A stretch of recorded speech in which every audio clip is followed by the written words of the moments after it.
Joe and Holly radio show. Happy to have you with us. Coupon codes and all the sponsors can be found at our parent website, thewisconsinvegetablegardener.com. Underneath the Money tab and the Radio 9 tab at the top of the page. Check it out. There's a lot of content on that website. You want to submit a question? You can do that. It's question and answer time. GardenTalkRadio@gmail.com. That's GardenTalkRadio@gmail.com.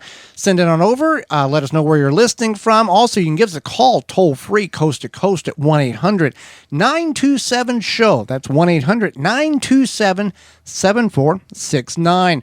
Question come in here. Looks like my Catmint might need to be divided. Is there a right time of year to do this? So it depends on, no, there's a right time of year. So you want to do this in the spring or the fall, and this prevents it from dealing with extreme temperatures. So you want to make sure you're doing it before or after extreme temperatures. So you would dig up the entire plant, and then you would separate the root ball into smaller sections and replant the divisions.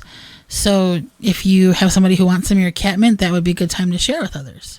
Also, keep in mind, because it says mint, that doesn't necessarily mean it's like traditional mint. Most catmint varieties are not considered invasive, while some catnip species like catnip can spread aggressively. So based on the variety, you can have some that's aggressive versus non-aggressive. So keep that in mind. And the aggressive kind will spread through seeding and the rhizomes, so they root underneath the ground and impossible to get rid of unless you use chemical application. So be mindful of what mint you are planting in the ground versus in containers. We need to explain what blossom end rot is. Seen a lot of this. We've talked about this. If you're a regular listener to the program, you're tired of us talking about blossom end rot because you're doing it right to prevent it. Blossom end rot is the undeveloped portion of the tomato plant, or the tomato fruit has a blackening, a portion on it that has not fully developed and doesn't develop because of the lack of available, usable calcium that the plant cannot uptake because the soil is too dry. When you water regularly, the plant has the ability to uptake the nutrient that it needs in order to properly develop the tomato fruit. When the soil is too dry, it locks it out and the plant develops what it can, and that's where you get the blackened, sunken in portion of the tomato fruit on the tomato. So, water regularly, drip irrigation system. Don't add Tums. Don't add Epsom salt. Don't add gypsum or lime or whatever, powdered milk, whatever. Just water. Most of you, if not all of you, have plenty of calcium in your soil to fix this problem.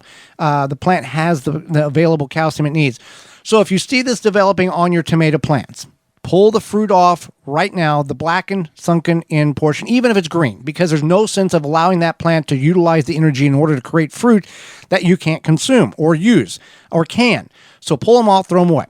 Make sure the plant is being watered regularly. And then the next set of fruit, from flower to fruit, between 20 and 30 days, based on the size, beefsteak versus cherry, you will have this problem go away. But no Tums, just water. Just water. Please just water, and stop trying to make concoctions in which it's supposed to fix it, because watering fixes it. Right, exactly. All right, my zinnia leaves are dying from the bottom up. What can you advise me on? So this is a common issue. It's usually a combination of factors. It could either be the natural aging process, especially in the lower leaves, or it could indicate fungal disease, improper watering, or pest issues. So you want to check for pest and disease. The yellowing, dying might be the note of noticing that is a disease. Looking for pests just means like looking at the leaves, looking at the base of the stem, etc. Make sure you are pruning them. The airflow will help the air circulation around the plants, which will help a lot of times diseases. Watering, you want to make sure that you are watering regularly. Spacing is the key, because spacing, if they're already really tight, you got this problem, you're going to have to wean out some of them. There is proper spacing. We've had zinnias which have gotten nearly 4 foot tall and created a shrub-like system in our garden. Now, those were from starts in which was purchased from a garden center that our neighbor said, hey, I don't want these. Can you utilize them? So we put them in our vegetable garden. And they were phenomenal. Beautiful. Now, you can do the same from seed. It's just going to, got to start them earlier. But spacing is the key to this. So with all of this, at this point of the season, you're kind of looking at try to make it survive until the end, because you were 65 in most places, about 65-70% done with the season, give or take a little bit, midsummer, let's say that. So there is some flowers in which you can plant now for fall, mums being one or getting them, but the zinnia's very pretty flower, and try to consider what needs to be done if you're having issues. The watering, the spacing more than anything would be what you need to look for.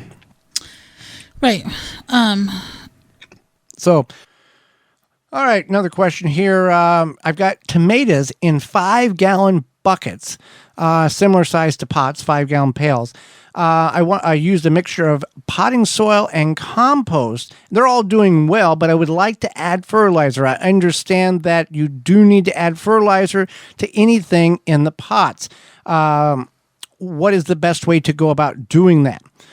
Well, if you've I would use any sort of granular, or like a what do they call, a peg, or like a little stick thing. A teaspoon of granular fertilizer would be about the right amount for a 5-gallon bucket. Granular fertilizer lasts about 1 month. Liquid fertilizer are more.